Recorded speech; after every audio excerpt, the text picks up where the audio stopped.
강사 목사님 먼저 소개를 한번 드리고 기도하고 시작하겠습니다. 우리 기도는 이따가 우리 정명수 목사님 한번 계획 기도 좀 해주실래요? 좀 이따가? 예, 그 김민석 박사님은 게렛 이벤젤리컬 디얼로지컬 세미너리에서 박사 공부를 하셨고요. 주제가 논문 주제도 웨슬리의 행복론에 대해서 쓰셨기 때문에 우리 국내 세계적으로 웨슬리의 행복론의 전문가라고 말 소개를 드릴 수 있겠습니다. 그래서 저서로는 웨슬리안 실천 교리 등 다수, 그리고 석사는 또 듀크 유니버시티에서 하셨고, 여러 저명한 또 좋은 웨슬리 학자 교수님들과 같이 공부하셨고요. 그리고 석사 논문은 아까 여쭤보니까 박사 논문은 프랭크 베이커 목사님하고 하셨나요? 교수님하고? 베리 브라이언 박사님하고, 예, 스티브 롱 박사님하고 하셨고, 석사는 랜디 매독스 교수님하고 듀크에서 하신 걸로 그렇게 들었습니다. 그래서 공부 많이 하시고, 또 지금은 배화여자대학교 등 여러 대학에서 강의를 하고 계십니다. 그러면 우리 시작하는 기도를 우리 정명수 목사님 잠깐 나오셔서 여기 다른 분들도 보셔야 될 것 같으니까요. 예.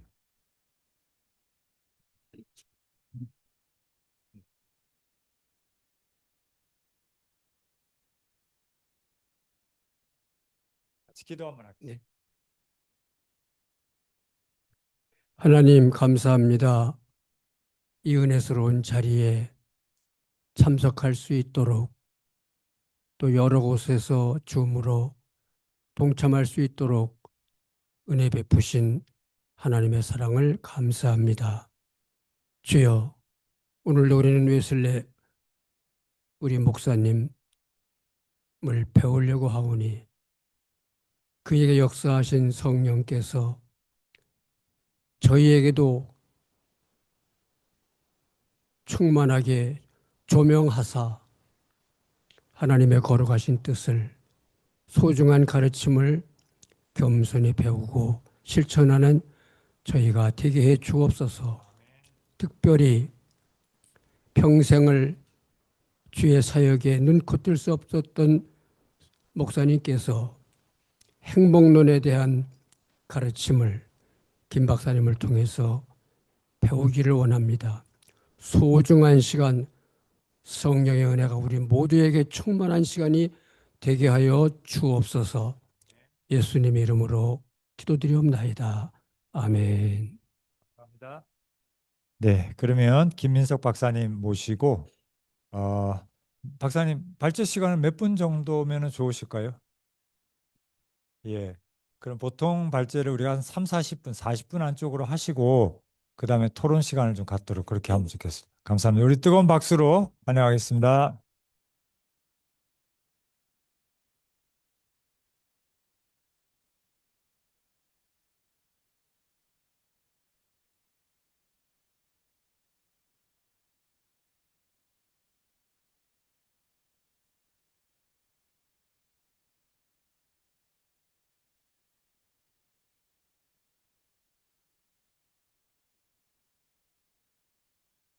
네, 반갑습니다.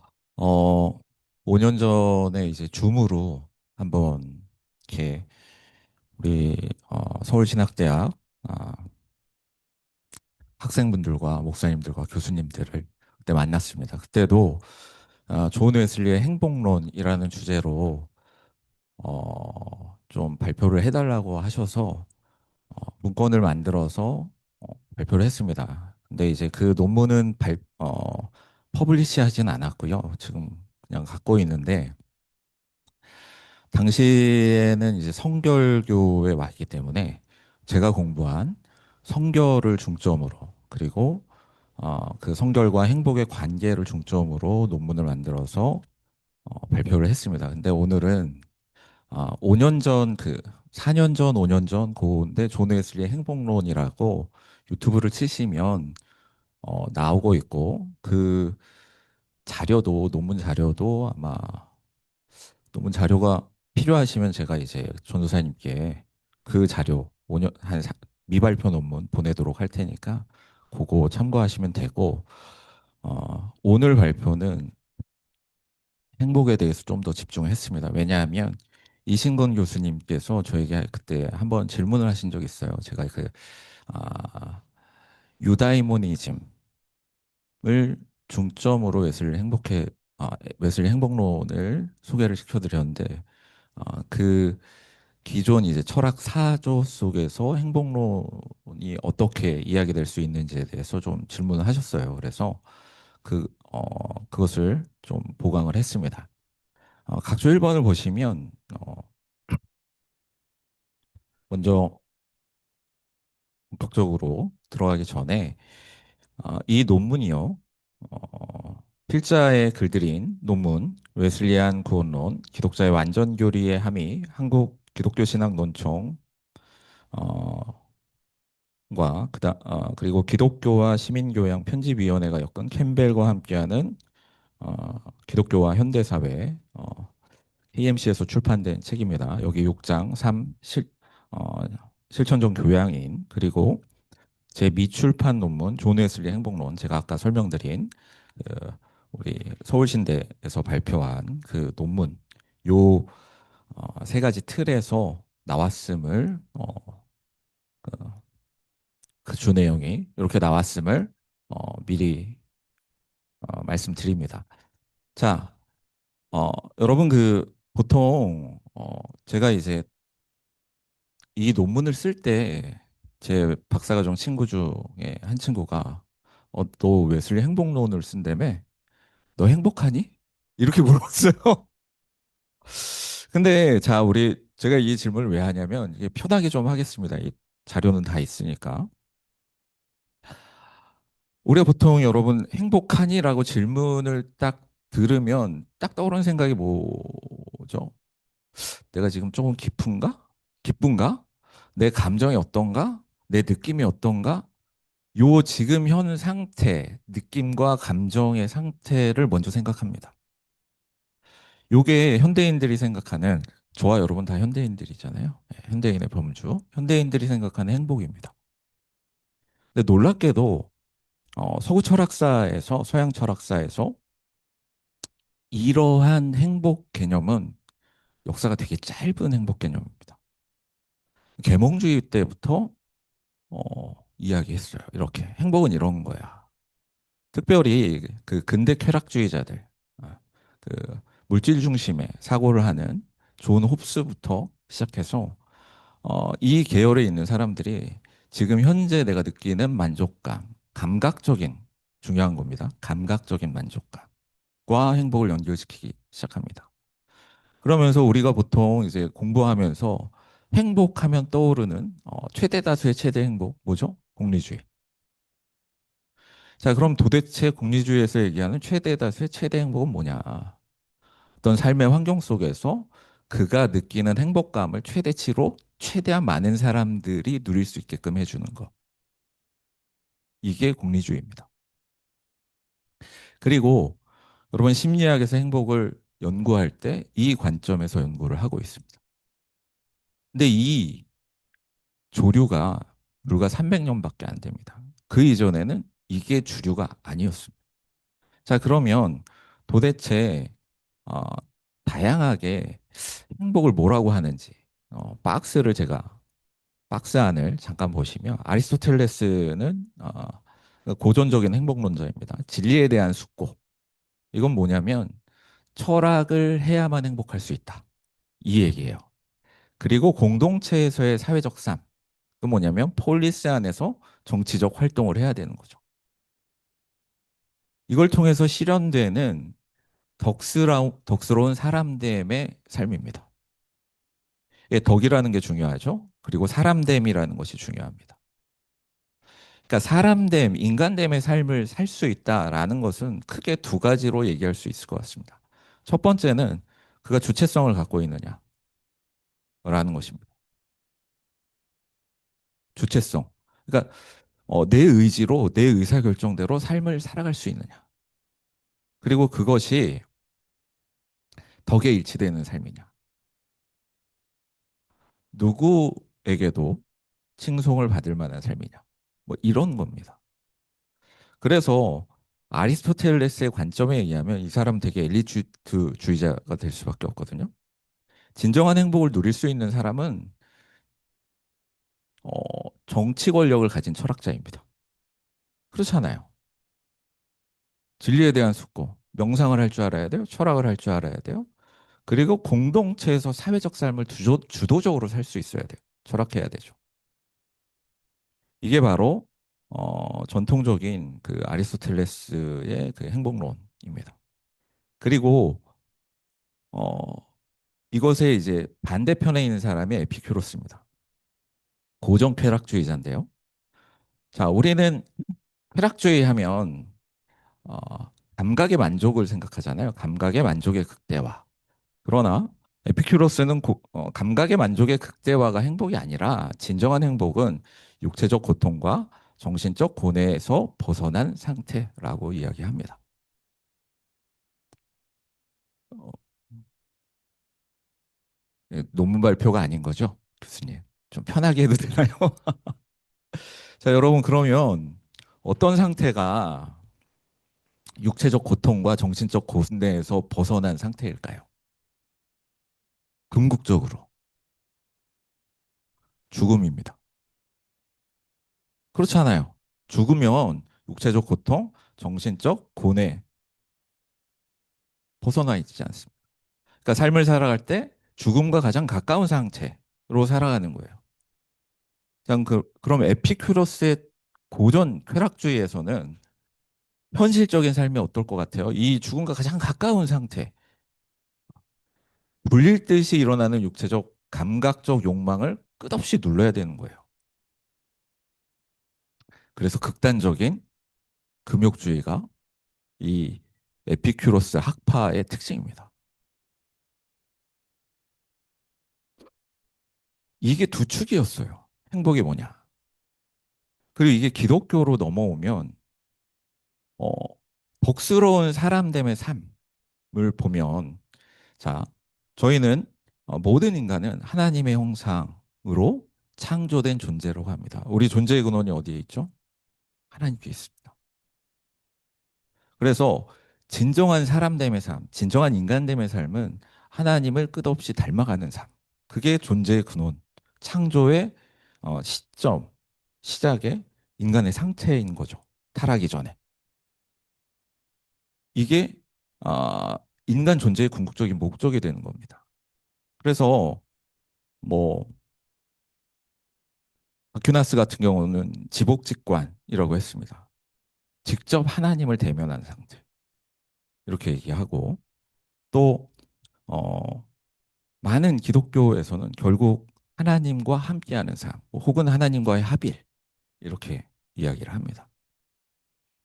이게 행복이에요.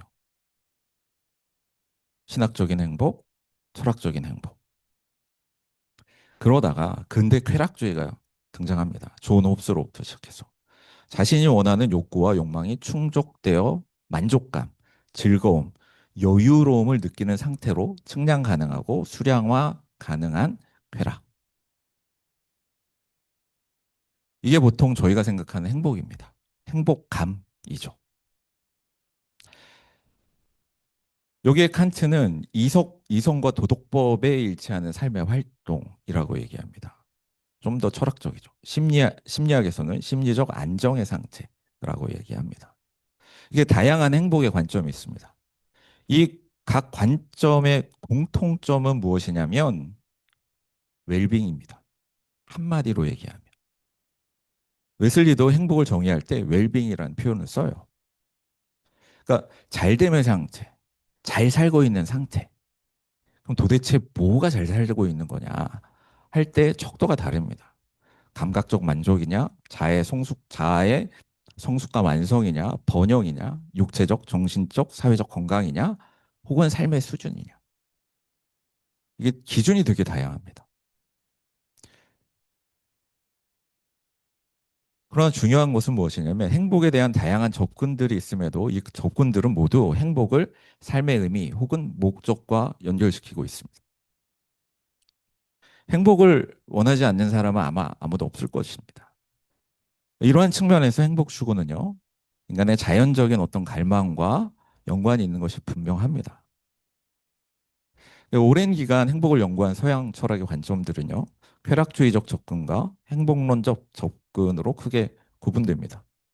그래서 웨슬리 행복론에 대한 탐구를 보기 전에 먼저 이 두 관점을 개괄적으로 살펴보시는데 제가 이미 설명을 다 드렸습니다. 이 안의 것을 다 설명을 드렸습니다. 다만 아리스토텔레스의 행복론에서 저희가 좀 구분해야 될 게 있는데 그게 덕입니다. 행복한 삶을 살기 위한 전제 조건이 덕인데 어, 기독교에서도 또 웨슬리도 마찬가지로 행복에 이르게 하는 것이 덕이에요. 근데 이 덕의 관점이 아리스토텔레스 덕 철학과 그다음에 이제 기독교의 덕윤리 혹은 이것도 이제 그 아퀴나스의 덕의 윤리와 또 웨슬리 그러니까 개신교죠. 개신교의 덕의 윤리에 좀 차이가 있습니다. 그것은 은총과 자연의 관계라고 생각하시면 돼요.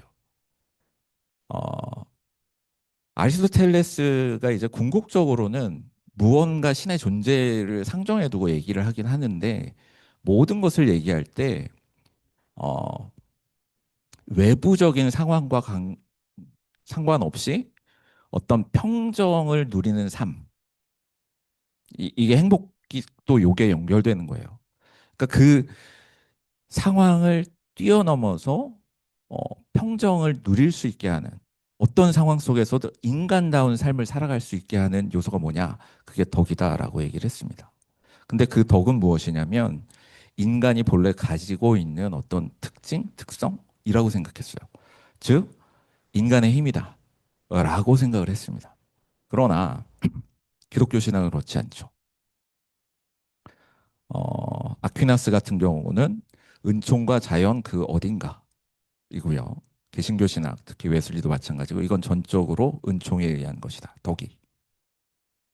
물론 두 개를 나눕니다. 습득된 덕, 신학적 덕이라고 하는데 우리를 성결로 이끌고 성결을 통해서 행복으로 나아가게 하는 그 덕은요. 철저히 은혜에 의해서 힘입은 덕입니다. 요 차이가 있다. 덕의 윤리를 할 때도 요걸 조금 구분하실 필요가 있습니다. 그래서 삶의 목적에 관한 웨슬리의 관점 좀 보도록 하겠습니다. 행복에 관련해서 웨슬리는 행복론적 접근을 하고 있는 행복론자였다라고 할 수 있는데 이게 제 주장은 아니고요. 제일 처음에 이 주장을 한 사람은 알버트 아우틀러입니다. 근데 이제 이 아우틀러 선생님께서 이렇게 주장을 했는데 그 논리 전개를 분명하게 하지 않으셨어요. 그냥 본인이 열심히 읽으시고 야 웨슬리 행복론자야. 그 명제를 던져놓으셨거든요. 저는 그 명제를 연구한 사람입니다. 웨슬리는 자신의 저작들 속에서 모든 피조물의 삶과 욕구들은 행복을 향해 있으며 인간 존재의 창조 목적 또한 행복의 향유임을 주장합니다.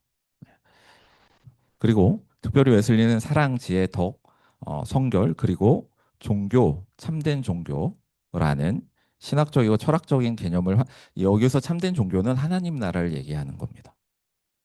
활용해서 행복이 그리스도인을 위한 삶의 목적임을 설명합니다.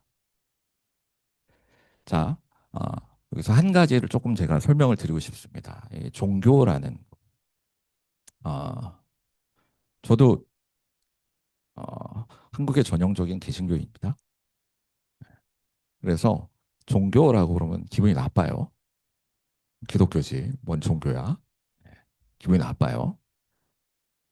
그런데 약간 어, 우리가 언어로 좀 생각을 하면 그 종교가 한문으로 생각하면 으뜸종의 가르칠 교거거든요. 으뜸의 가르침이에요. 으뜸의 가르침. 진리가 뭐냐? 이겁니다. 그런데 영어의 종교 릴리전이잖아요. 이게 이제 라틴어에서 레 리가레에서 나왔는데 다시 이어주다예요. 즉 하나님과 우리를 이어주는 것. 하나님과 우리를 여러분, 저와 여러분 그 뿌리가 같고 또 그쵸, 뿌리가 계속 같죠. 최근에 저희가 이렇게 약간 헤어졌지만 뿌리가 같아요.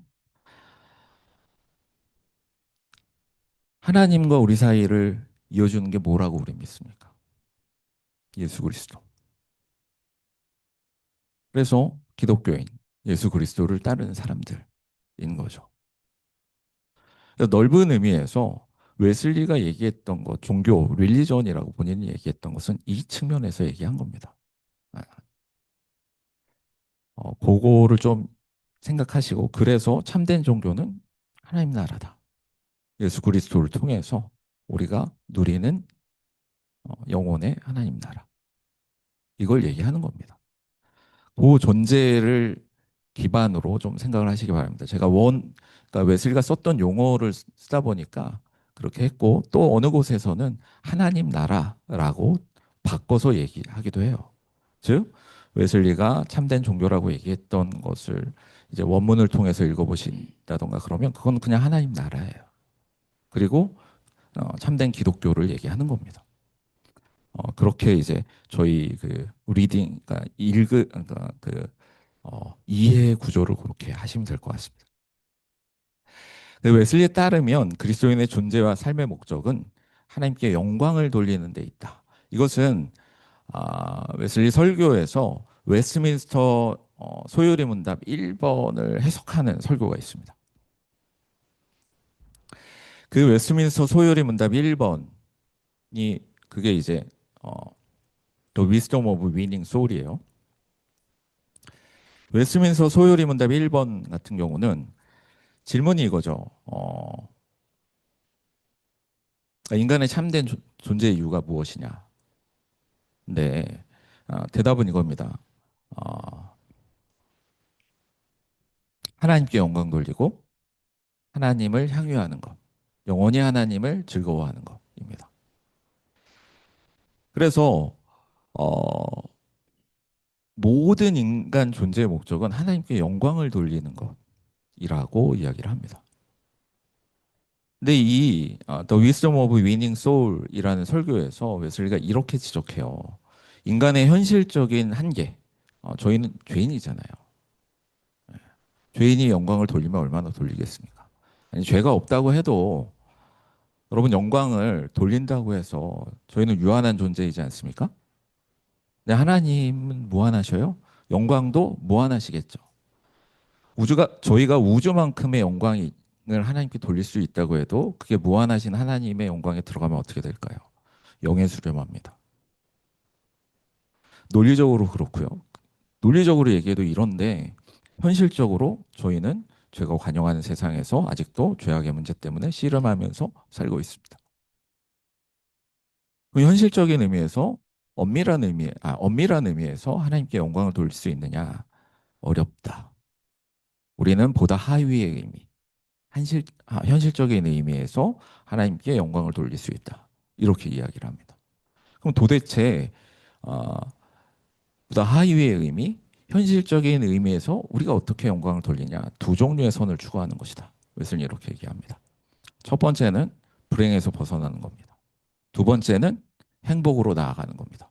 여기에서 불행과 행복이 나옵니다. 자, 잘됨의 상태라고 했습니다.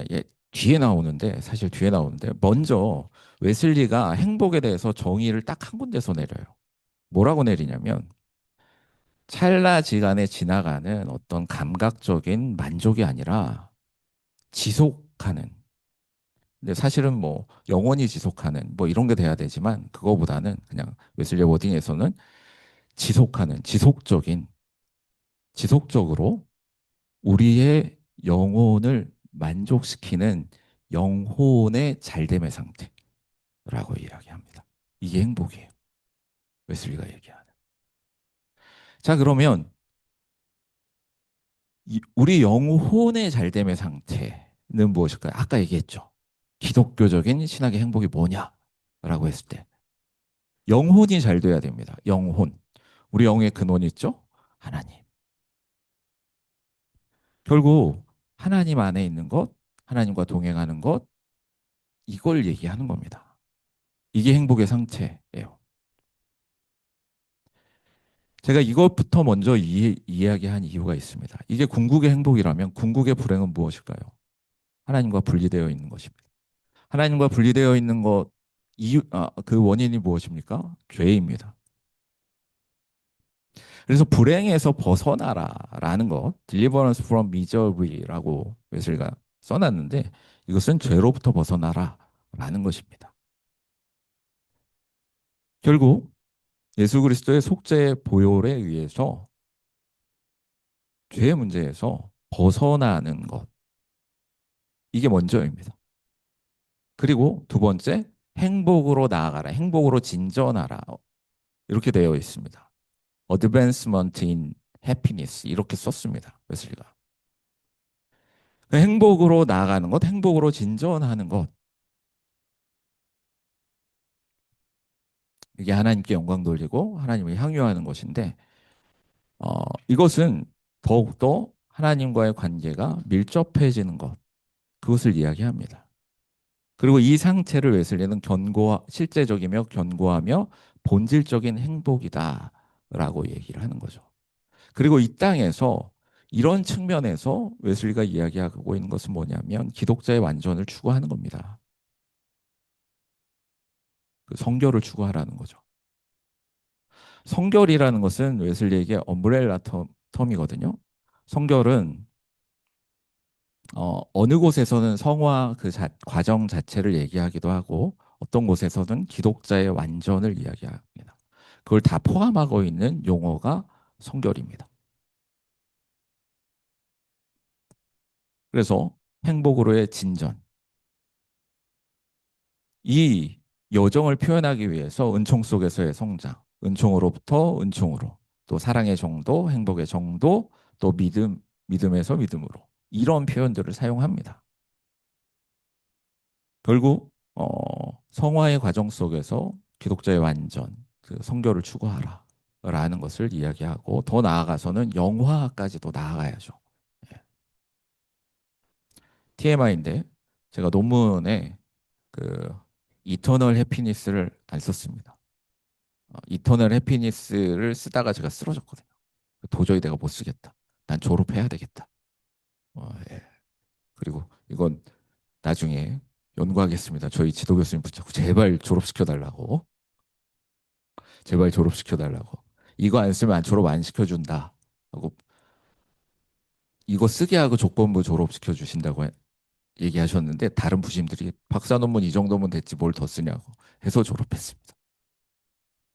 그래서 영화까지도 사실은 가야 됩니다. 네, 종말론이죠. 아직 제가 연구를 안 하고 있습니다. 제가 나이 들면 하겠죠. 종말에 대해서.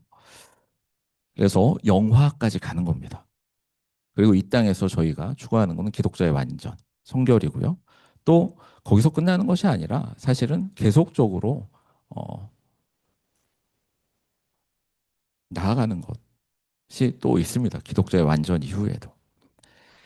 자, 여기에서 그 다음에 기독교 덕윤리의 관점에서 본 웨슬리의 팔복 해석을 제시를 했습니다. 이유가 있습니다. 어떤 것을 좀 설명해 드릴까 하다가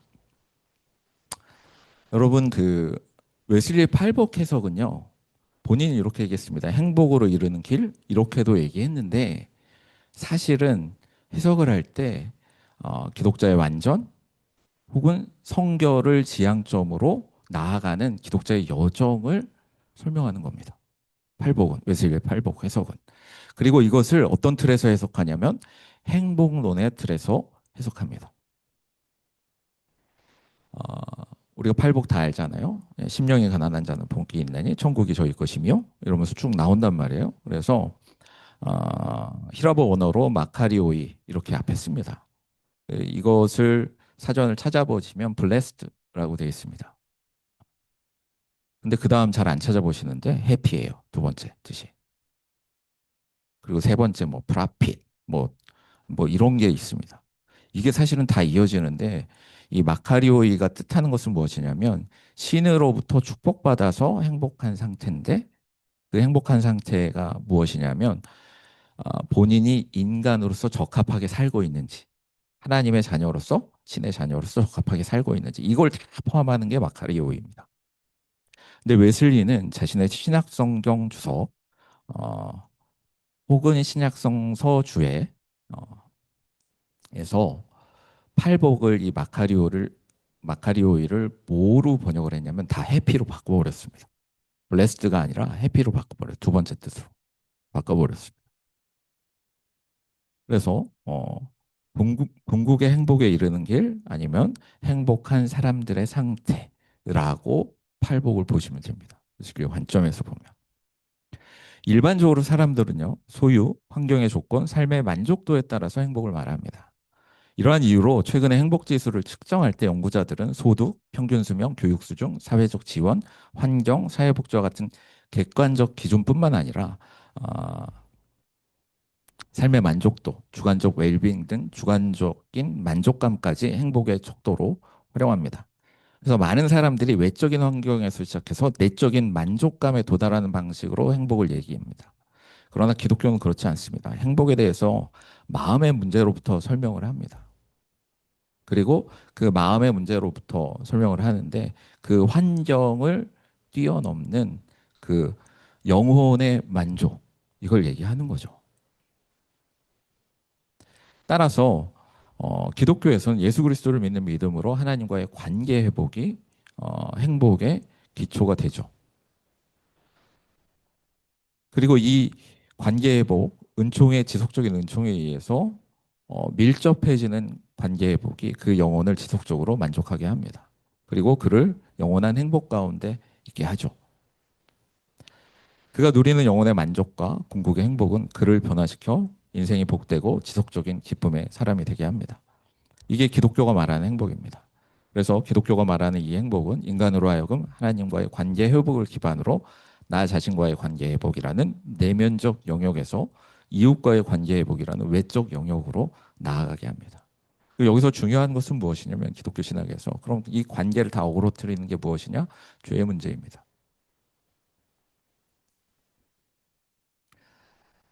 웨슬리는 인간을 향한 하나님의 의도가 행복과 성결에 있다고 주장합니다. 그리고 은총에 의해 우리에게 주어진 그리스도의 덕이 우리로 하여금 진정한 행복과 성결을 향해 걸어 나가도록 합니다. 웨슬리 신학에서 기독자의 완전, 순수한 사랑으로 대표되는 그리스도의 덕들, 그리고 삶의 목표로서의 행복은 서로 밀접하게 연관되어 있습니다.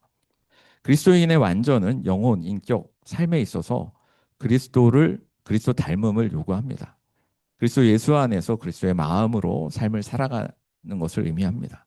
진정한 그리스도인이 된다는 것, 그리스도를 닮는 것이고 의와 성결 안에서 새로운 사람이 되는 것이고 점점 더 그리스도와 닮아가는 그리고 그리스도 닮음을 통해서 하나님을 닮아가는 그런 사람이 되는 것입니다. 새로운 존재인 그리스도인의 지성, 정서들 그리고 기질들은 사랑의 올바른 질서를 추구합니다. 그리고 사랑의 올바른 질서라는 것은 무엇이냐면 예수님의 이중계명이죠. 예. 먼저 우리의 전 존재를 다해서 하나님을 사랑하라 라고 요구하시죠. 그리고 두 번째가 뭐냐면 나를 사랑하는 것처럼 이웃을 사랑하라. 결국 사실은 그 앞에 먼저 나오는 게 있죠. 웨슬리는 얘기합니다. 하나님의 거룩한 사랑이 우리에게 먼저 임한다. 그리고 그 거룩한 사랑을 성령의 조명에 의해서 받아들이고 깨닫고 성령에 의해서 변화된 사람은 예, 하나님을 사랑할 수 있게 되죠. 그리고 하나님을 사랑할 수 있게 된 사람은 나를 사랑할 수 있어야 되죠. 그 이유는 하나님 때문에 그렇습니다. 하나님이 나를 사랑하시니까 내가 내 자신을 객관적으로 봤을 때 참 사랑할 건덕지가 없잖아요. 솔직해집시다. 아직도 내 안에 내 속에 내가 많지 않습니까? 그럼에도 불구하고 우리는 우리 자신을 사랑해야 됩니다. 왜? 하나님이 우리를 사랑하시기 때문에. 그래야 진정으로 이웃을 사랑할 수 있는 겁니다. 이게 웨슬리가 말하는 사랑의 순서예요. 하나님의 거룩한 사랑, 하나님 우리를 향한 거룩한 사랑. 그리고 그것을 깨달은 그리고 성령의 은혜 가운데 있는 사람이 하나님께 돌려드리는 하나님을 향한 사랑. 그리고 하나님을 위해서 우리를 사랑하는 사랑. 그리고 나 자신을 사랑하는 것처럼 이웃을 사랑하는 사랑. 이게 사랑의 순서입니다. 이게 관계의 원인데 웨슬리 아까 그 우리 김성원 교수님이랑 이렇게 잠깐 오면서 웨슬리 경제신학을 잠깐 얘기하셨는데 아, 뭐 저희 기본적으로 다 아실 거예요. 우리의 웨슬리 경제윤리. 예. 할 수 있는 한 많이 벌어라. 할 수 있는 한 많이 저축해라. 할 수 있는 한 많이 주어라. 최대치를 주어라. 이렇게 얘기하는데 여러분 주어라 할 때 이 사랑의 관계의 원이 있어요. 그러니까 하나님을 위해서 쓰는 건데 먼저 나 자신의 기본적인 생존, 기본적인 생존이에요. 사치하라는 게 아니라 그걸 쓰라는 거예요. 그걸 쓴 다음에 자신의 관계의 원 안에 들어온 사람들, 가족을 위해서 기본적인 걸 쓰는 거예요. 기본적인 게 막 그런 거 아니에요. 되게 상당히 그 건강하게 삶을 유체적인 건강한 삶을 유지할 수 있는 그 정도예요. 그리고 믿음의 형제자매들을 위해서 그리고 고아와 가부들을 위해서 이게 관계의 원이 있습니다. 자세히 리딩을 해보면 그 원에 따라서 얘기를 해요. 웨슬리가 경제윤리를 얘기할 때도 마찬가지입니다. 이 사랑의 올바른 질서. 자, 여기에서 웨슬리는 덕과 행복이 함께 간다고 강조합니다. 행복은 하나님 안에 있고 덕은 우리로 하여금 우리의 삶 가운데서 하나님을 추구하게 하는 것을 돕는다. 여기서 웨슬리가 이야기하는 덕은 무엇이냐면 어, 주입되어진 덕을 이야기하는 거예요. 어, 그러니까 이거는 좀 아퀴나스 덕 윤리를 제가 빗대서 차용해서 좀 설명해 드린 겁니다. 두 가지의 덕의 크게는 두 가지예요. 그 안에 신학적 덕이 있긴 하지만 하나는 뭐냐면 습득되어진 덕이고 두 번째는 주입되어진 덕입니다. 여러분 덕 윤리를 공부하시면 뭐 고전 그리스도락의 사주덕을 얘기하죠. 예. 이런 것이 뭐 정의라든가 절제라든가 뭐 어, 이런 것이 어, 습득되어진 덕입니다. 그리고 주입되어진 덕은 은혜에 의해서 주입되어진 덕인데 이 주입되어진 덕이 보통 이야기하는 믿음, 소망, 사랑을 얘기해요. 그 다음에 뭐 성령의 9가지 열매 뭐 이렇게 얘기하는데 거기도 사실은 신학적인 덕이라기보다는 주입되어진 덕의 측면이 있는 것들이 있어요. 근데 어쨌든 크게 신학적인 덕은 믿음, 소망, 사랑을 얘기합니다. 근데 또 하나 주입되어진 덕이 있어요. 습득되어진 덕에 은혜가 더해지면 그게 주입되어진 덕이에요. 우리가 정의의 삶, 절제의 삶, 네, 지혜의 삶, 네, 용기의 삶이 필요하잖아요. 근데 여기에 하나님과 하나님 안에서 은혜로 온전히 누리기 위해서는 은혜에 의해서 바뀌어진 기질들, 거룩한 네, 이런 덕들 이걸 다 포함하는 겁니다. 이걸 얘기하는 겁니다. 이게 우리가 우리의 삶 가운데서 하나님을 추구하게 하는 것을 돕습니다. 하나님은 우리 마음의 기쁨이며 우리 영혼의 소망입니다. 따라서 참된 신자는 마치 그 안에 영원한 삶으로부터 흘러나오는 생수를 가진 우물을 소유한 것처럼 하나님 안에서 행복합니다. 그런데 방향성이 잘못 설정된 욕망에 의해 추구된 행복은요, 참되고 진정한 행복이 아닙니다. 웨슬리는 존재의 웰빙을 가능하게 하며 지속적이며 진정한 만족을 주는 행복과 단순한 즐거운 감정을 구별하라고 요구합니다. 기본적인 걸 얘기해 드렸고요. 팔복을 그러면 이런 어떤 덕의 윤리, 기독교적 덕 윤리에 의해서 구분할 수 있는데 어떻게 구분할 수 있냐면 첫 번째 6개는 그리스도인의 덕이라고 이야기할 수 있습니다. 그리고 7번째 복은 사명입니다. 그리고 8번째 복은 그리스도인의 소망을 이야기하고 있습니다. 이 측면에서 소개해 드리겠습니다. 첫 번째, 그리스도인의 덕. 첫 번째 범주는요, 은총에 의해서 그리스도인들에게 주입되는 그리스도의 덕입니다.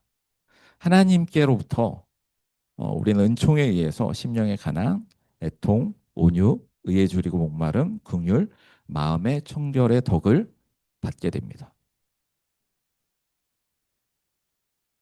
이 사람이 궁극적으로 행복한 사람이에요. 이 사람들이 뭐냐? 하나님 안에 있는 사람들이다. 행복한 사람의 상태를 이야기하는 거죠. 또 한 측면에서는. 그래서 여기 뭐 첫째, 심령이 가난한 사람은 행복하다.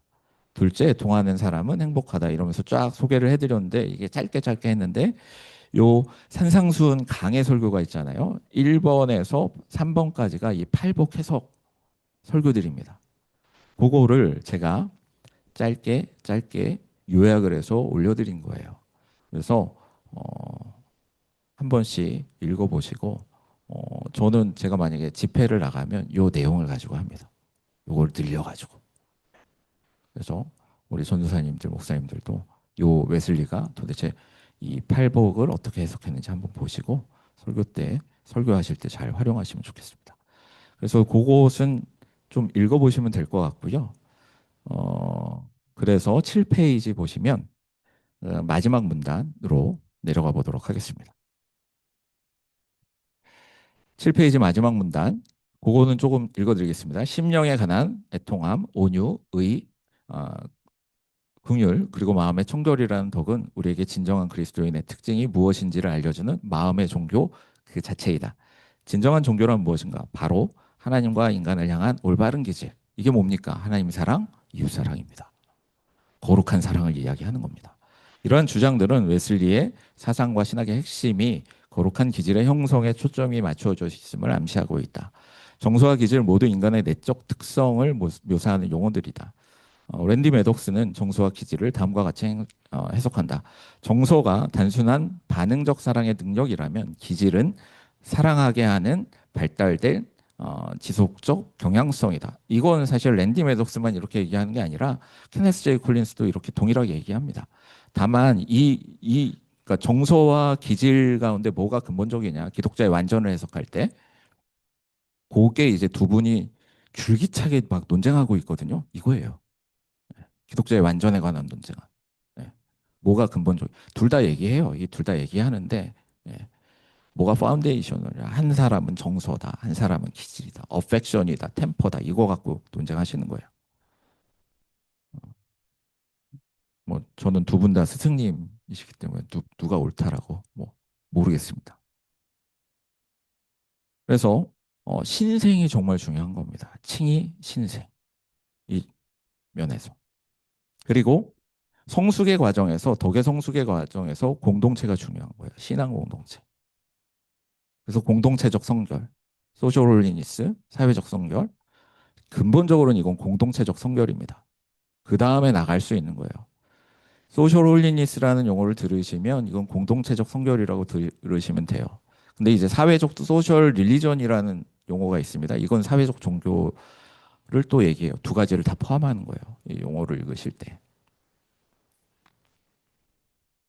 그럼 박창훈 교수님 이거에 대해서 줄기차게 얘기하시는데 저는 박창훈 교수님 맞다고 생각해요.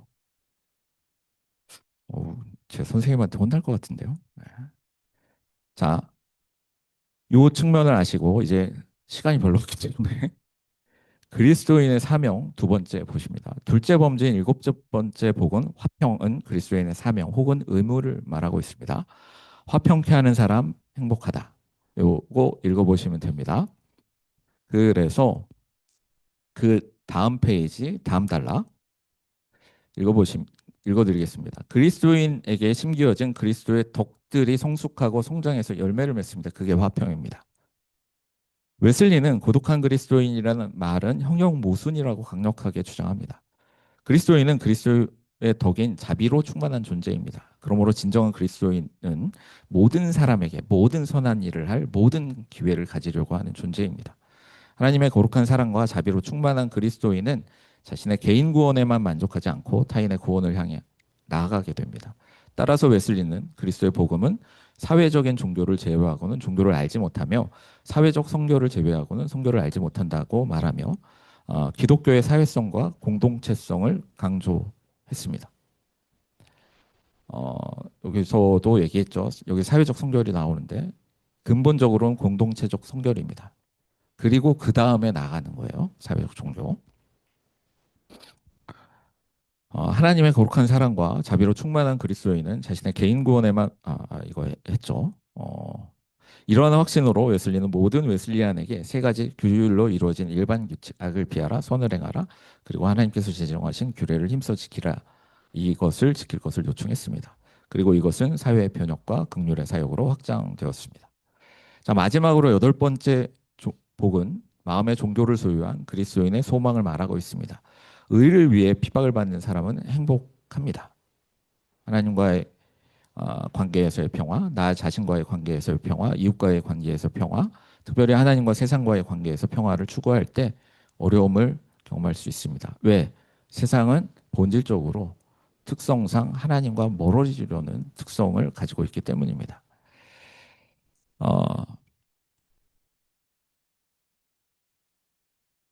이 어려움은 힘겨운 일입니다. 그러나 이러한 어려움 중에서 자신의 내면에 평화가 넘쳐날 수 있는 것은 진리에 대한 깨달음에서 오는, 또 그리고 하나님과의 관계 회복에서 오는 기쁨과 하나님 나라가 그들의 것이며 최종적으로 그들의 것이 되리라는 종말론적 소망에 대한 승리에 대한 소망이 있기 때문입니다.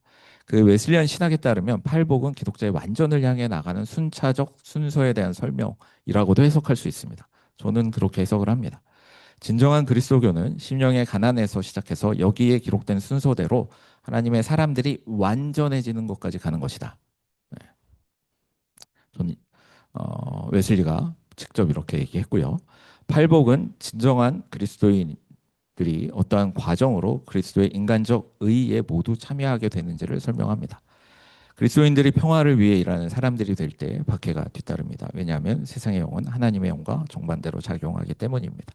이러한 이유로 그리스도인이 그리스도의 등동적 의의 사역에 참여하게 되면 그들은 의를 위해 핍박을 받음으로 그리스도의 수동적 의에도 참여하게 됩니다. 팔복에서 말하고 있는 보상은 현재적이며 동시에 미래적입니다. 이것은 구원에 대한 웨슬리의 강조점이 현재적인 동시에 미래적이라는 것과 관련이 있습니다. 따라서 그리스도인은 종국에 그리고 과정 중에 행복을 누립니다. 그러므로 그는 이 생에서 그리고 영원한 삶에서 행복한 존재입니다. 웨슬리는 성결, 행복, 그리고 참된 종교 하나님의 나라가 서로 밀접하게 더 나아가 분리될 수 없는 관계에 있다고 주장합니다. 먼저 그는 그리스도의 덕의 핵심인 거룩한 사랑을 성결과 행복과 직접 연결합니다.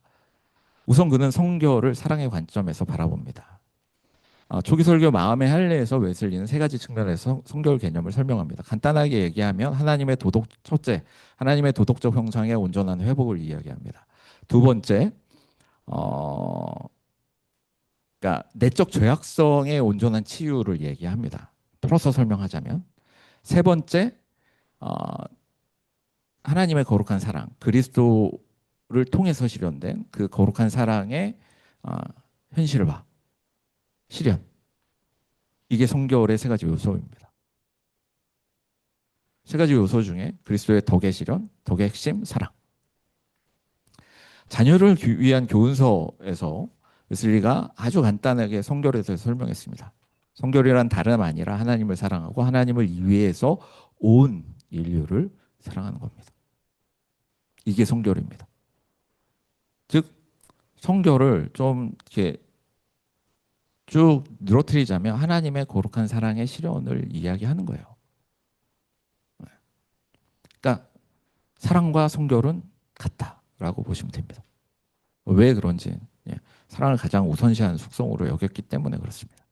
자, 그리고 아까 얘기했듯이 웨슬리는 삶의 목적으로서 행복을요, 영혼을 만족시키는 웰빙의 상태. 그리고 또 뭐라고 했냐면 끝없는 불행에서 구출된, 아까 얘기했죠? 불행에서 벗어나고 행복으로 나아가라. 그에게 보장된 기쁨. 그래서 웨슬리는요, 주관적이며 객관적인 모든 행복의 특징 다 집어넣습니다. 아무래도 계몽주의 시대를 살았던 사람이기 때문에 그 근대인들이 행복을 어떻게 생각하는지를 알아서 이렇게 설명을 한 것 같습니다. 이게 행복이고요. 자, 마지막 줄에 보면 웨슬리는 우리 마음 가운데서 그리고 세상 가운데 하나님의 사랑과 이웃 사랑이 실현되는 하나님의 나라를 참된 종교라고 불렀습니다.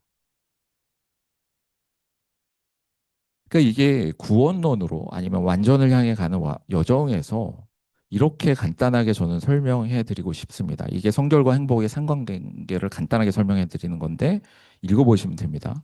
요 뒷부분은 지난번에도 제가 좀 설명을 한 거기 때문에 이거 간단하게 설명해 드리겠습니다. 자, 우리를 죄의 문제, 불행에서 벗어나게 하는 것이 무엇이죠? 예수 그리스도입니다. 예수 그리스도를 믿는 믿음. 자, 이 믿음이 우리를 불행에서 벗어나게 해요. 그리고 이 믿음을 통해서 어, 영적 감각이라는 믿음을 통해서 우리는 우리에게 부어지는 하나님의 거룩한 사랑을 깨닫게 됩니다. 보게 됩니다. 맛보게 됩니다. 느끼게 됩니다.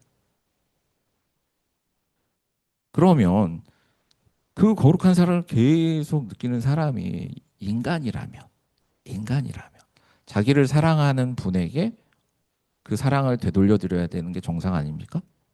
그러니까 하나님을 사랑하게 되어 있습니다. 즉, 믿음은 우리를 사랑으로 인도합니다.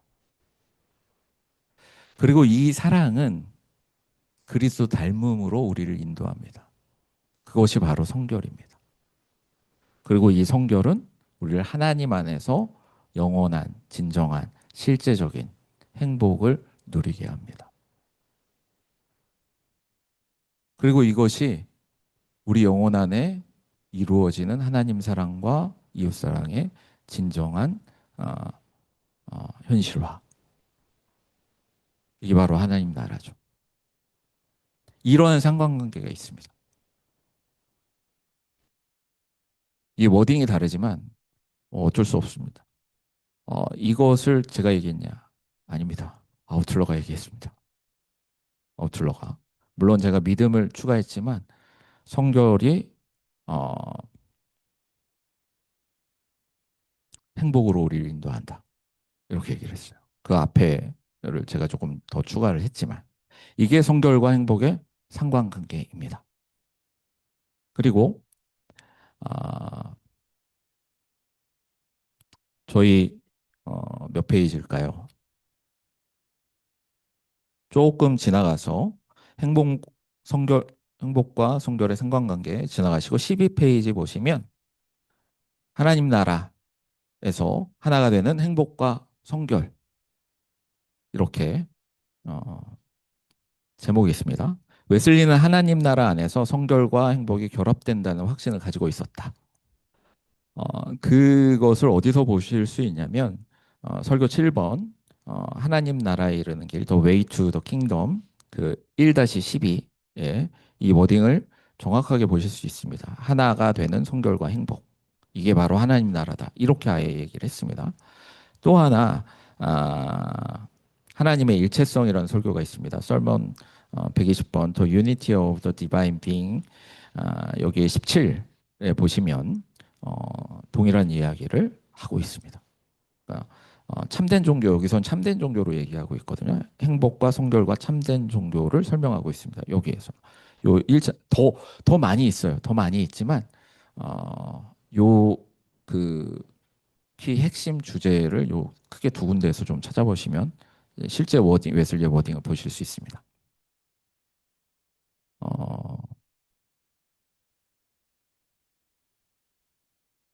시간이 없기 때문에 이것도 읽어보시면 되고요. 나가는 말 보도록 하겠습니다.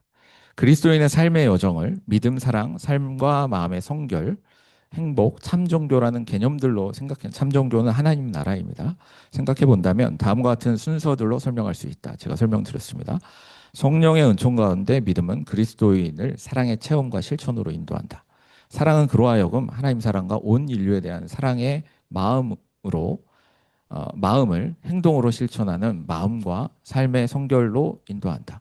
성결은 그리스도인들을 하나님 안에서 온전히 누리게 되는 행복으로 인도한다. 이 과정 가운데 우리의 사랑의 활동인 경건의 행위와 자비의 행위가 요청된다.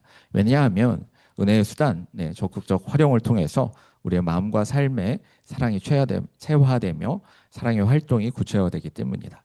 그럼으로써 마음과 삶의 성결 그리고 하나님 안에서 누리는 진정한 행복이 하나님 나라에서 하나가 되어 이 땅에서 온전히 실현된다. 행복과 성결의 온전한 향유가 이 땅에서 지금을 살아가는 그리스도인의 삶의 지향점이다. 웨슬리 신학에 따르면 성결, 행복, 그리고 하나님 나라는 밀접하게 연결되어 있다. 그리고 이게 세 가지 개념 모두 하나님 사랑과 이웃 사랑과 직결되어 있다. 즉 하나님, 우리 자신, 그리고 하나님의 피조물들과 우리의 사랑의 관계를 강조하는 개념들이다. 웨슬리 아니 신학은 성결과 함께하는 현재적이며 미래적인 행복 추구가 인간 존재의 삶의 현실적 목적임을 분명히 하고 있다. 네, 지금까지 제 발표를 마치도록 하겠습니다. 감사합니다.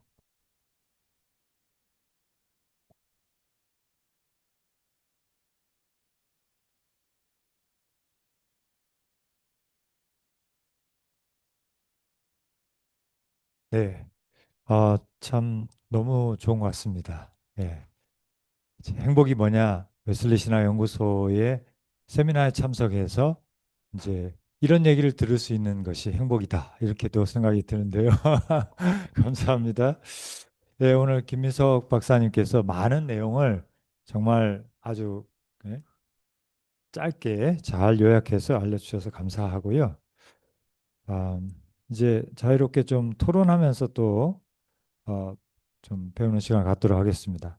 혹시 함께 하시는 분들, 또 우리 줌으로 참석하시는 분들, 우리 귀한 발제에 대해서 여러분 좀 질문해 주시고 조금 더 배우는 시간을 갖도록 하겠습니다.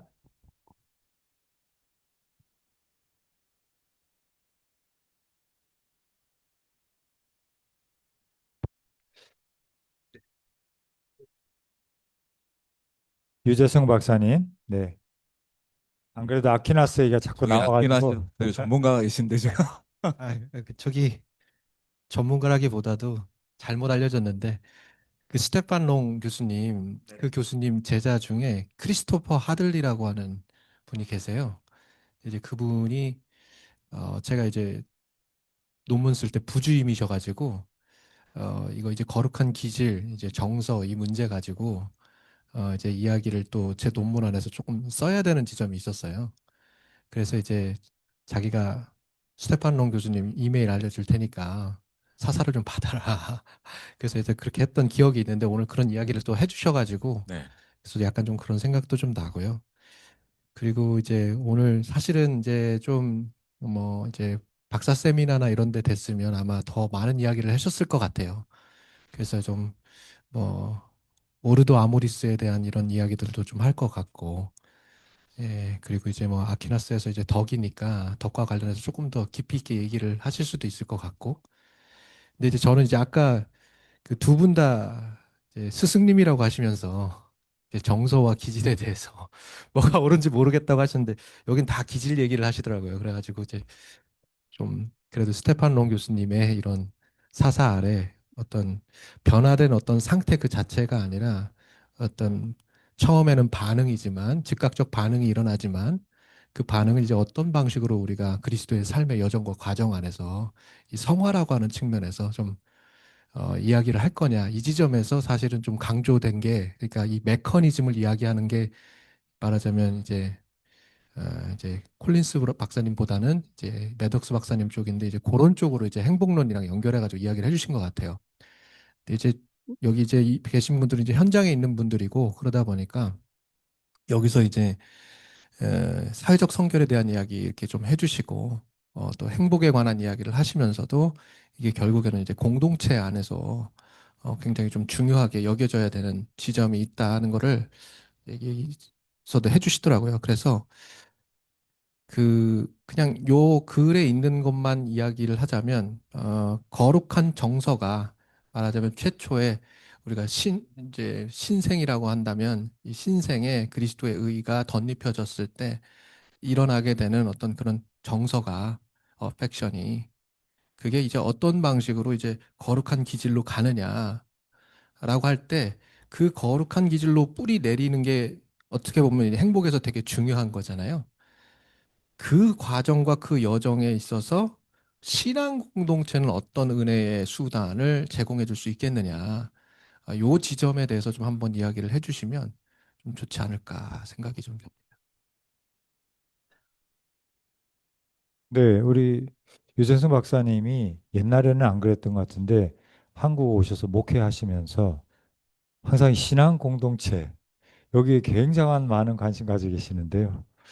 예, 좋은 질문 주신 것 같아요. 우리 김 박사님 신앙 공동체 역할이 우리 웨슬리가 풀어내고 있는 또 박사님 말씀하신 행복론에 있어서 어떤 그런 인큐베이팅이랄지 역할을 할까? 이제 그런 참 좋은 질문 하신 것 같은데요.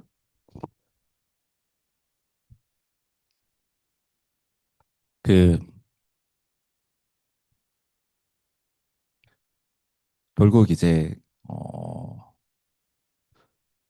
정서와 기질을 얘기할 때 첫 번째 약간 제 변명을 하자면 예, 맞습니다. 어, 케네스 제이 콜린스는 제 마음의 스승입니다.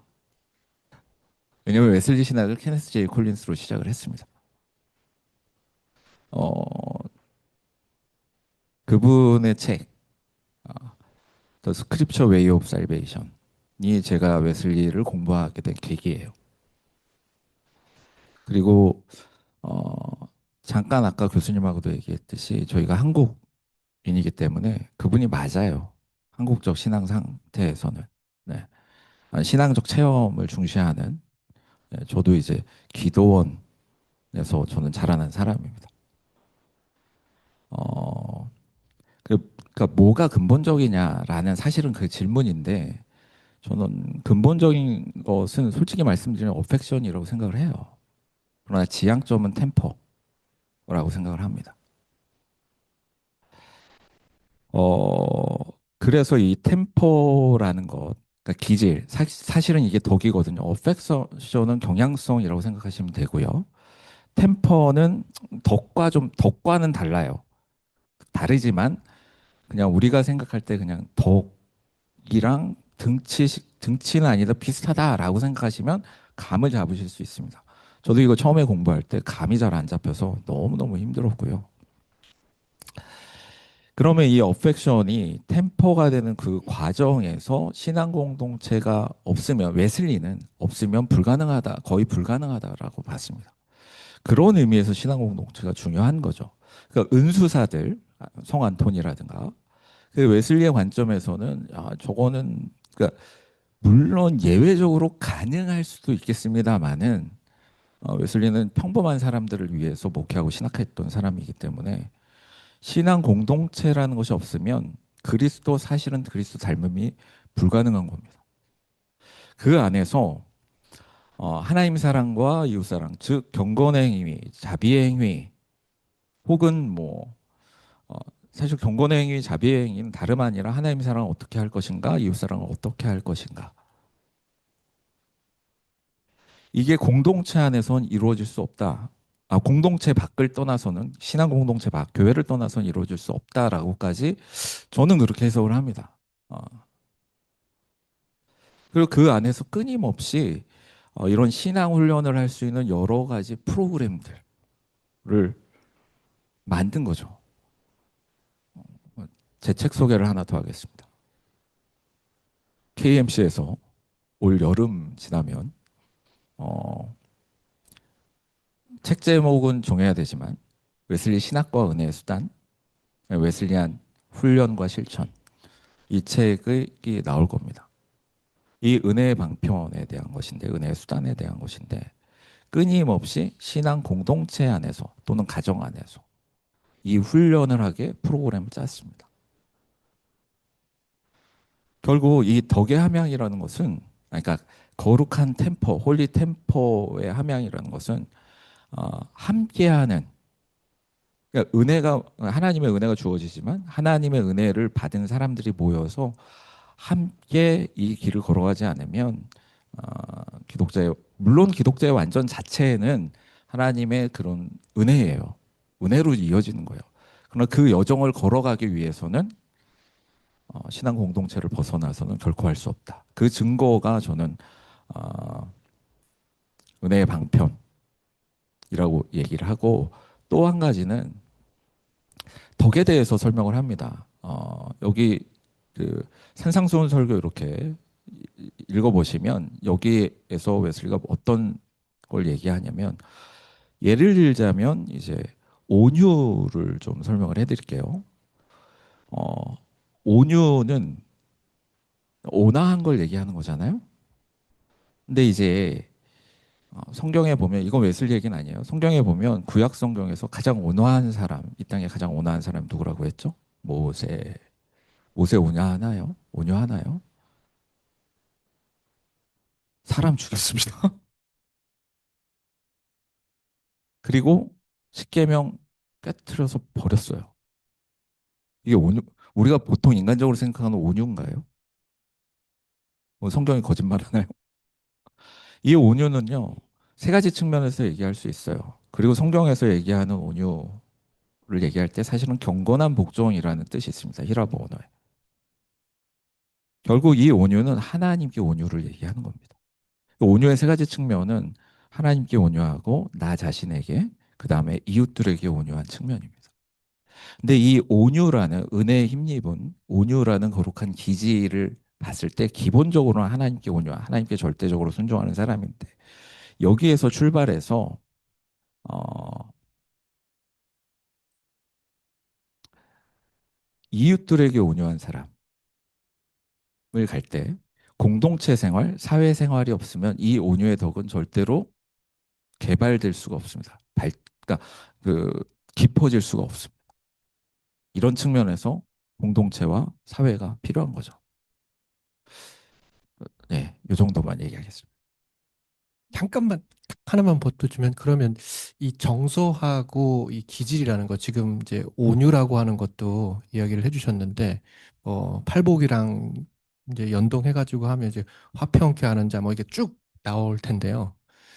이거는 이제 웨슬리가 아니고 이거는 케네스도 아니고 이거는 매덕스도 아니고 그냥 교수님께 좀 질문을 드리고 싶은 게 지금 이야기가 들어보니까 저희가 이렇게도 볼 수 있느냐라는 질문인 거예요. 그러니까 온유라고 하는 것이 하나님과의 온유, 그리고 내가 나 자신, 그러니까 죄로 완전히 이제 무너져 있는 나 자신과의 어떤 그런 어떤 하나님과의 관계가 이 온유가 되면서 하나님께서 나를 위해서 희생하시고 구원하시고 하신 은혜를 베푸신 거에 대한 이제 그런 차원에서 온유 회복이 되는 이런 개인적 차원이 정서의 단계라면 이것을 기질의 단계로 가지고 가는 거는 이 온유가 하나님과 나라고 하는 이런 수직적이고 이 개인적 차원을 넘어서 이제 이웃과의 온유라고 하는 그래서 이제 공동체 안에서 사회적인 어떤 그런 관계망 안에서 이것이 발전된다라고 하는 측면에서도 구분을 할 수 있을까라는 질문이에요.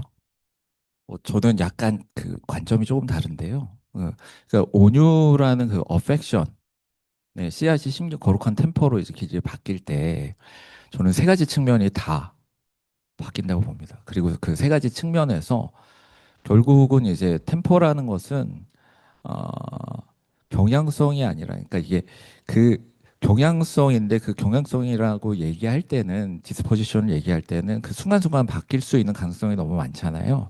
근데 그 경향성이 바뀌지 않는 경향성이 되었을 때 저는 그걸 템포라고 해석을 하거든요.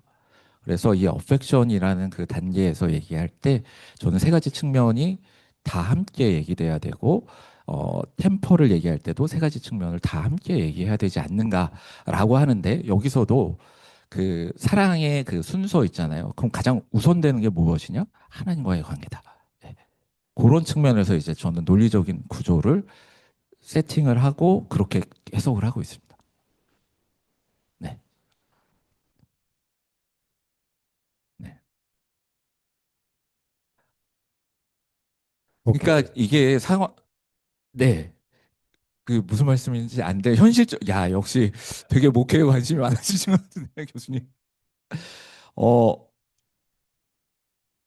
현실적으로 보면, 그래서 저희에게 은혜가 필요하지 않나. 아멘. 네. 그, 그리고 저 자신을 볼 때는 안 돼요. 예, 그, 이제 우리가 남편이냐 아내냐, 그 가정에서도 그죠? 남편들이 아내로부터 받은 은혜가 있어서 그걸로 우리가 지금 말씀한 대로 용어를 쓰다 보면은 이제 그 경향성 혹은 그런 그 은혜 이런 거 봤는데 그럼에도 불구하고 우리가 아내에게 순종하는데 많은 시간이 걸리잖아요. 예. 그 기질이 되기까지 순종하는 것이 습관이 되기까지 일생이 걸리지 않습니까? 그거는 어떻게 그게 되냐? 우리가 받은 아내의 그 헌신과 수고와 나보다 훨씬 나은 사람이잖아요, 보통. 네. 그렇지만 그것이 나에게 있어서 정말 감사와 이걸로 굳어지면서 아내에 대한 헌신으로 예수님 말씀하신 아내에 대한 우리 집안 얘기하는 게 아닙니다. 일반적인 얘기하는 거예요. 그 어떻게 그것이 변하지 않는 아내에 대한 헌신으로 나도 그것이 되어질 수 있느냐는 건 일생이 걸리는 문제고 그럼 그 과정에서 무엇이 그것을 가능하게 하느냐라고 했을 때 거기에는 변함없이 나를 사랑해주고 받아주고 나보다 나를 섬겨주는 그 아내의 모습에서 감동과 양심의 찔림과 또 그죠 의무감과 이런 것들이 복합적으로 기질화 되어지는 거거든요. 그래서 일생이 가면서 우리 한국 남자들이 예, 아내를 존중하고 존경하는 단계까지 성화의 과정을 가는 거 아닙니까, 목사님? 그렇죠? 예, 우리 지금 그 길을 가고 있는데 한 가지 말씀드리고 싶은 것은 은총과 자연이잖아요. 여기서도 어떤 관계에서 하나님의 은총과 하나님께서 우리에게 주신 것들, 이미 주신 것들과의 그 관련성, 상호작용 속에서 우리는 어떻게 자연이 은총으로 변화되어 가느냐라는 질문을 드리게 되는데 사실 웨슬리 목사님이 이거를 심층적으로 이거를 풀어서 기술적으로 설명을 안 해놨죠. 그냥 우리 안에서 역사하시는 이는 하나님이시다. 우리 안에서 소원을 두고 행하게 하신다. 이런 식으로 해서 하나님의 은총이 우리 이 자연 속에서 죄인된 구원받은 죄인들 심지어는 구원받지 못한 죄인 속에서 역사하신다라는 것을 얘기하고 그렇기 때문에 구원받은 우리는 할 수 있게 되고 그리고 해야 한다라고까지 이제 윤리로까지 나가는 거거든요. 그러니까 이 관계는 결국 어디서 풀어나느냐? 제가 볼 때는 깊은 공동체에 대한 공동체의 본질에 대한 성찰에서 시작되는 것 같고 그 원형은 하나님의 삼위일체적인 그 관계성, 소위 말하는 소셜 트리니티에 있는 것이고 그 소셜 트리니티의 원형을 따라가고자 하나님께서 만들어 놓으신 가정이라는 곳에 있는 거죠. 제가 괜히 와이프와 남편의 관계를 든 게 아니에요. 이거는 하나님의 공동체적 형상을 부여한 곳이 가정이기 때문에 여기에서 이것이 일어나야 되는 거거든요. 자녀와의 관계, 아내와의 관계.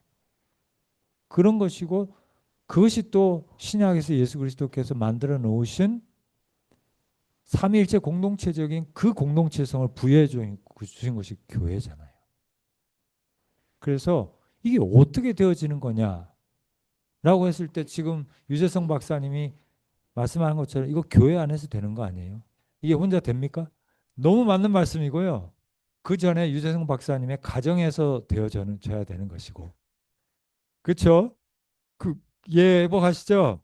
그러니까 이게 그 근대에 어떤 근대적인 사고로는 절대 이게 풀어지지 않는 방정식인 거예요. 그죠?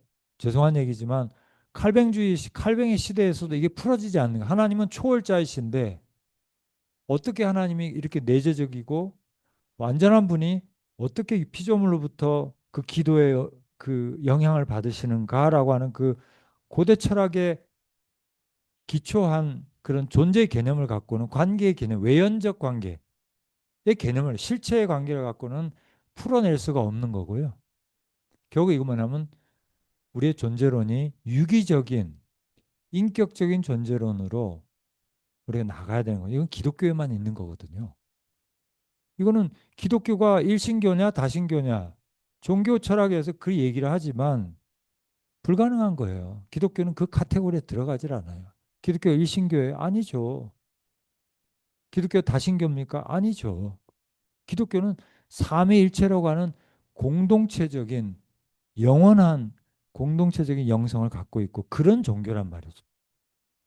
그러니까 기독교는 유대교를 넘어서는 것이고 그래서 제가 볼 때는 웨슬리 목사님이 이걸 던져주고 성경이 얘기하는 것을 우리에게 잘 얘기해 주셨는데 그것을 풀어내는 그 용어들은 그 당시에는 없었고 지금 와서 이제는 존재가 근본적인 관계성을 갖고 있다라는 걸 소위 말하는 여러분 삼위일체 신학에서의 페리코레시스라고 하는 상호 의존성, 상호 내주, 독립성이 있지만서도 이 독립성, 참된 인간됨은 독립성이 있지만서도 그 독립성의 본질은 관계성이라고 하는 이건 나눌 수 없는 것이다라고 하는 거기에서 우리가 찾아야 되고 그러니까 결국은 가정 속에서 우리는 이, 이 예? 덕의 행복이 진정으로 가능해지는 것이고 그리고 근본적인 출발점은 삼위일체 하나님을 바라봄으로써 우리는 그것을 받게 되는 거예요.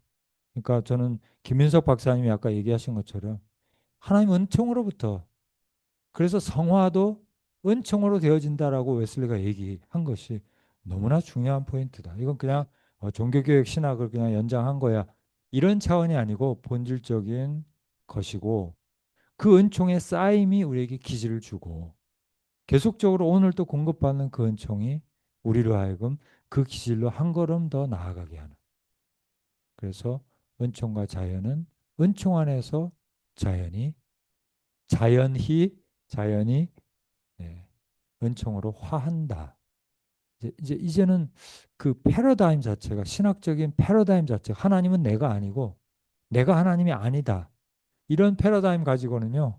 죄송하지만 풀어낼 길은 없고 그러나 분명히 관계성을 본질로 하는 지지올라스라든지 존 지지올라스라든지 이런 존재의 본질은 퍼슨이다. 심지어는 화이트헤드가 얘기하는 서브젝트는 주체라고 하는 것은 슈퍼젝트다. 네. 관계적 주체다라고 하는 본질을 관계성으로 규정할 때만 가능한 것이고 우리는 그것을 삼일째 하나님을 묵상할 때만 그것을 깨닫게 되는 거예요. 남편은 남편이 아니고 아내가 됨으로써 아내에게 자신을 줌으로써 남편이 되는 거예요. 그래서 그런 것들을 우리 현대 신학이 새로운 인식론과 존재론으로 설명해야 될 과제다 이렇게 생각합니다. 어떻게 생각하십니까? 너무 길었나요? 예, 제 논문의 아규먼트가 다 들어가 있습니다. 지지올러스의 코미니언부터 헤레콜레스. 잠깐만 하나 조금 제가 부연 설명을 해드리겠습니다. 그냥 이거 그냥 웨슬리가 성화론을 설명할 때요. 지속적으로 쓰고 있는 용어들이 있습니다. 그게 뭐냐면 제가 지속적으로를 계속 썼던 이유가 있어요.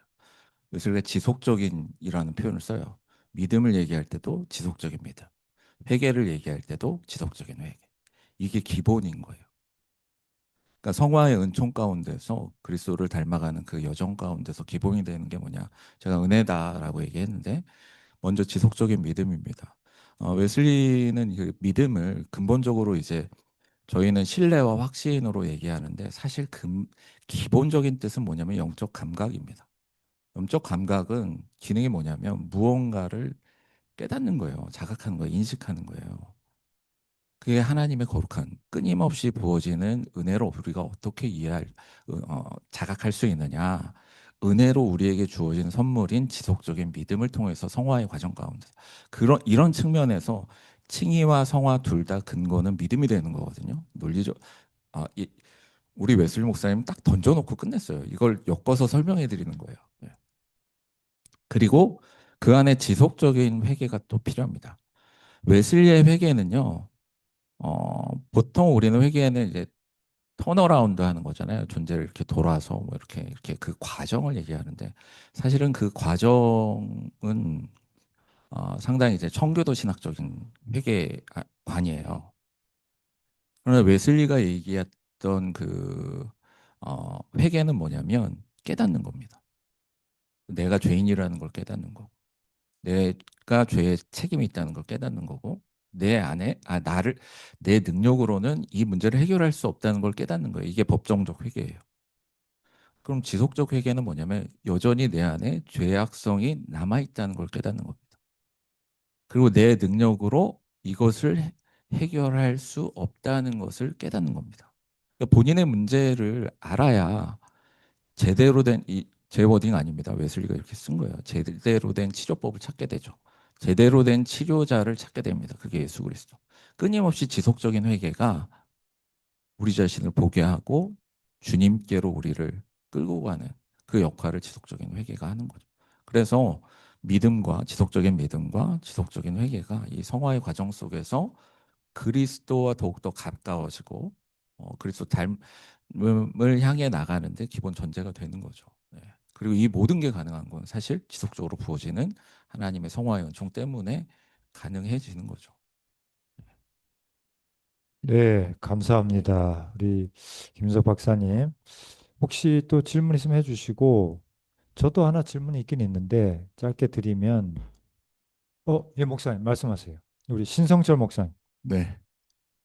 오늘 참, 아, 귀한 말씀 감사드리고, 그 주제를 이제 카톡으로 받았을 때, 제가 약간의 그 갈등이 왔었어요.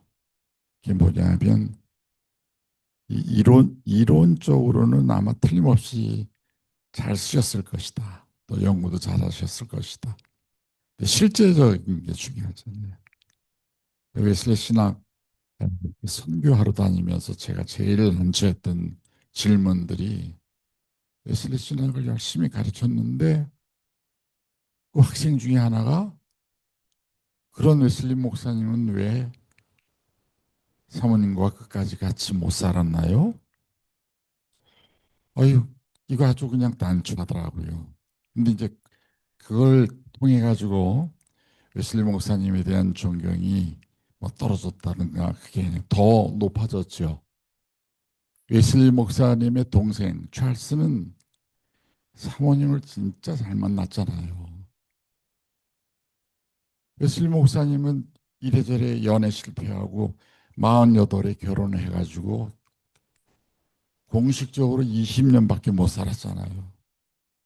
나머지 20년은 프레이비로 사셨는데 다시 결혼 안 하셨잖아요. 요건 이제 얘기고 교수님한테 제가 도움을 청하려고 그러는 거예요. 아, 아시는 분들은 아실 텐데 이 사랑하는 우리 후배 목사님이 지금 4월 며칠 날 결혼식을 합니다.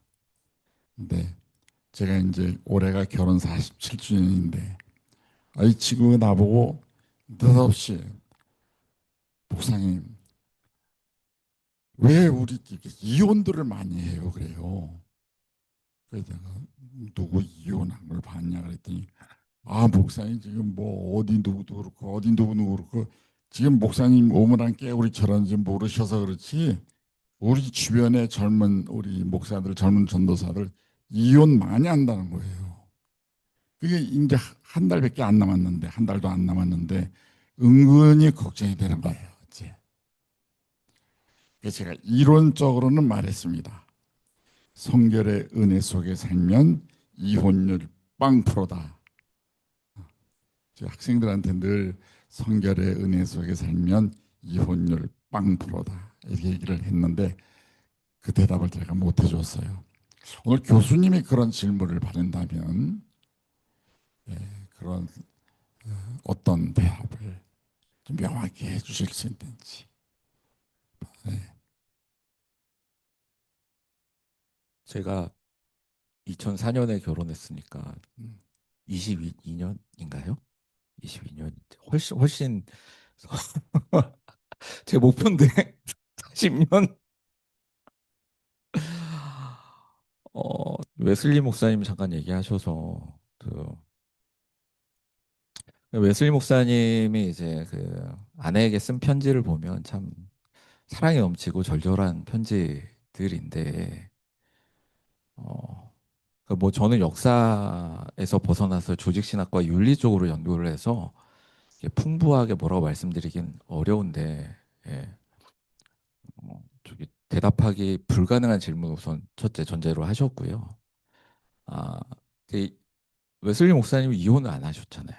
예, 이혼 안 하셨고 아, 그 잘못 알려진 게 하나 있는데 뭐 웨슬리 목사님 맞았다. 이거는 증언이 없어요. 없는데 뭐가 증언이 있냐면 웨슬리 목사님과 되게 가까운 사람이 본 장면이 하나 있습니다. 그걸 일기에 써놨어요.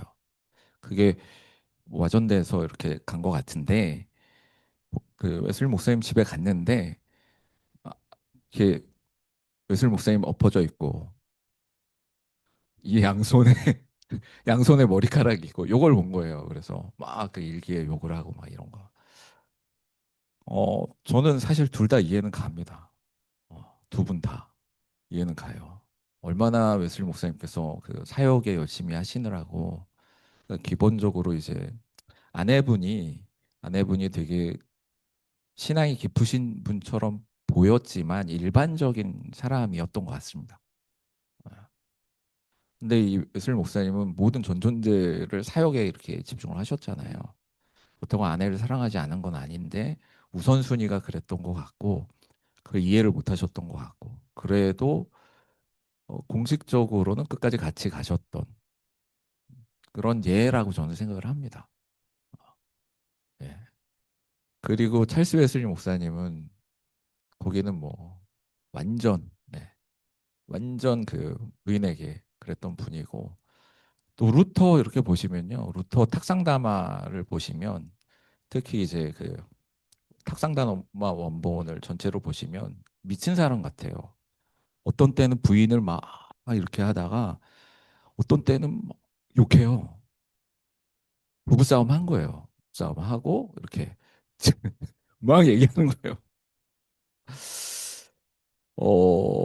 이게 인간적인 모습인 것 같습니다. 그럼에도 불구하고 은혜 안에서 서로 존중하고 살아가면서 끝까지 가야 되겠죠.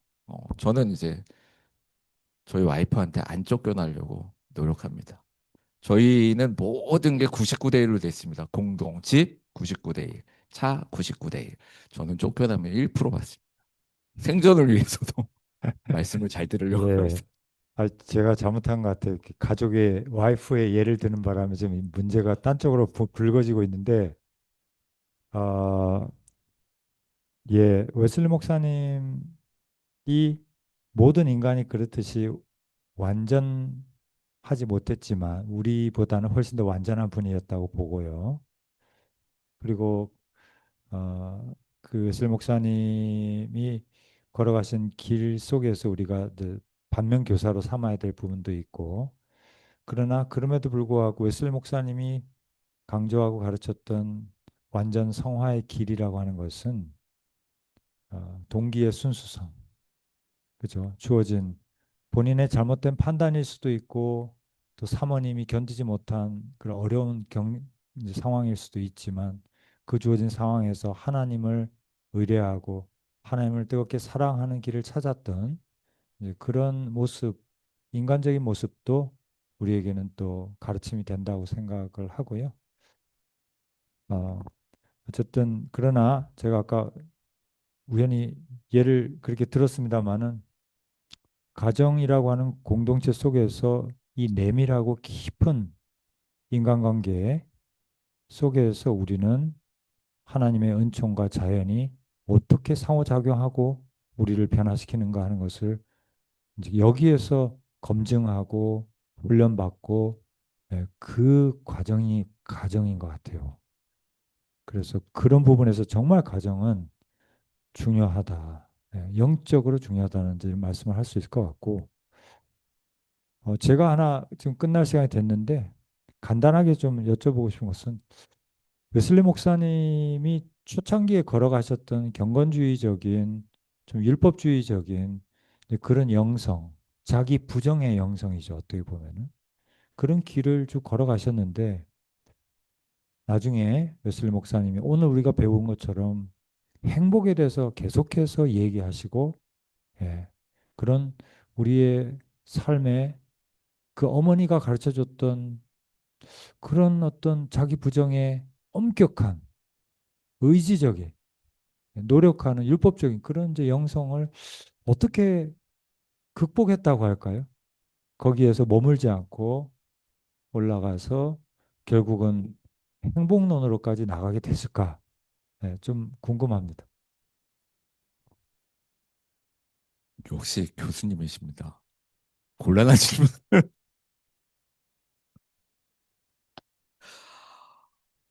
어, 그, 근데 이게 그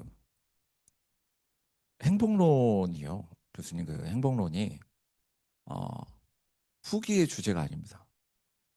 아까 저기 The Wisdom of Winning Soul은 1731년 설교거든요. 그러니까 옥스포드 그러니까 이제 올더스케이 체험 전 설교예요. 네. 그래서 그 줄기차게 이것을 이야기했습니다. 근데 요 그 행복론이라는 것, 성결과 행복의 연결이라는 것은 사실 웨슬리의 독자적인 것이 아니라 그 17세기 그 앵글리칸 디바인 그 영국 성공의 그 신학자들의 주요한 주제 중에 하나였고요.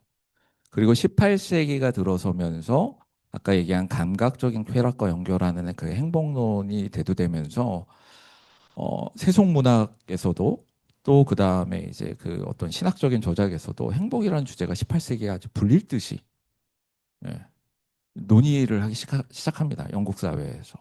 그 안에서 웨슬리는 줄기차게 이제 진정한 행복이 무엇인가라고 했을 때 그 논의를 계속했고요. 논의를 계속했고 초기, 중기, 후기 다 했고 다만 어 이게 뭐냐면 저는 이제 올더스케이 체험 역시 중요하다고 생각을 해요.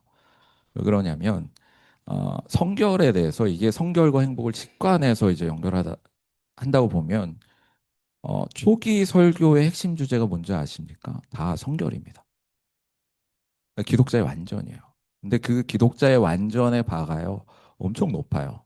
그리고 여기에서 그 어머니의 그 이거는 제가 확실하게 연구한 건 아니기 때문에 그냥 제 인상 비평, 학자가 이러면 안 되는데 인상 비평입니다.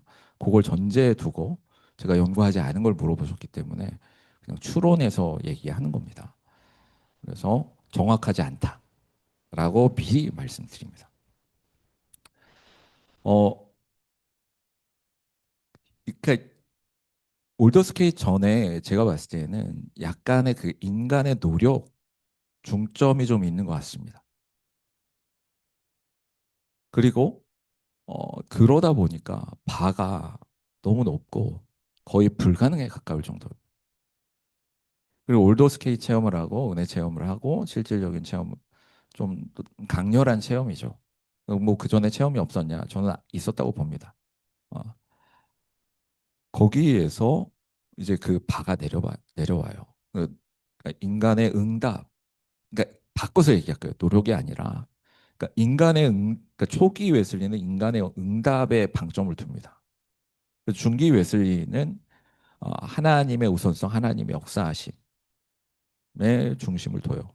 그러면서 그 어딘가 그 하나님의 우선성은 쭉 가되 인간의 응답의 중요성을 다시금씩 얘기하는 그 과정에 있다고 봅니다. 그런 식으로 조금 봐야 될 것 같고 행복 얘기는 초기, 중기, 후기 줄기차게 동일하게 얘기하는데 그 강조점들이 그럼 행복이 어떻게 우리가 성결을 통해서 행복으로 나아가느냐라고 했을 때 제가 얘기한 초기, 중기, 후기의 뉘앙스들이 저는 좀 바뀐다라고 어, 설명을 드릴 수 있을 것 같습니다. 네, 감사합니다. 참 너무 계속 얘기하고 싶은데 목사님 죄송한데 우리 식사하면서 얘기를 하시면 안 될까요?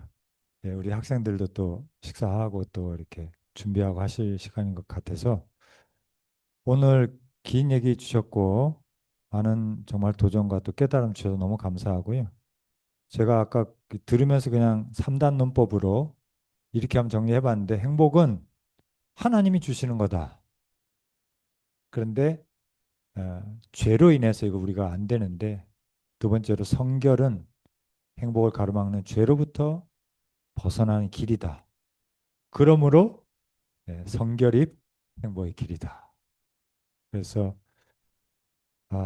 정말 참된 행복이 뭔가를 시대 정신을 넘어서 성경적으로 규정하고 그것을 설명했던 우리 웨슬리 목사님이 행복의 신학자라는 걸 다시 한번 깨닫게 됐는데요. 이게 정말 중요한 것 같아요. 왜냐하면 오늘날 모든 사람에게 뭘 원하냐고 물어보면 다 행복을 얘기하거든. 결혼의 목적이 뭐예요? 행복. 왜 결혼을 안 해요? 행복하기 위해서. 네, 이렇게 대답하는 시대 속에서 행복이 무엇인가, 또 그리고 이것이 행복이라고 얘기할 수 있어야 우리가 사역자가 될 수 있을 것 같습니다. 그래서 너무 아주 중요한 주제 잘 말씀해 주셔서 감사하고, 남은 이야기는 애프터에서 진행하도록 하겠습니다. 우리 뜨거운 박수 부탁드리고요. 감사합니다. 우리 시간이 좀 늦었으니까 제가 잠깐 기도하고 마치겠습니다. 하나님 감사합니다. 우리 김민석 박사님과 함께 또 존 웨슬리 목사님이 발견한 참된 행복에 대해서 듣고 배우는 시간 가졌습니다. 하나님 귀한 시간 감사드리고, 정말 저희들이 복음을 믿고 주님을 따라가고 작은 십자가를 지지만 그것이 행복인가 하는 그런 정말 자성하고 회의할 때도 있는데, 하나님 오늘 웨슬리 목사님의 그 고백과 설교와 가르침을 통해서 잘 정리되게 하심을 감사합니다. 우리 김민석 박사님 귀한 연구가 많은 사람들에게 전달되고, 또 우리의 시각을 교정해서 한국 교회가 진정으로 지속적인 행복을 누리는 그러한 교회로 성장할 수 있도록 도와주시옵소서. 남은 하루의 삶을 주님 앞에 의지하고 감사드리며 예수님의 이름으로 기도드립니다. 아멘. 감사합니다. 수고하셨습니다. 아유, 너무 감사합니다. 예, 수고하셨습니다. 오셨는데 또 사진 한 장 찍고 갈까요?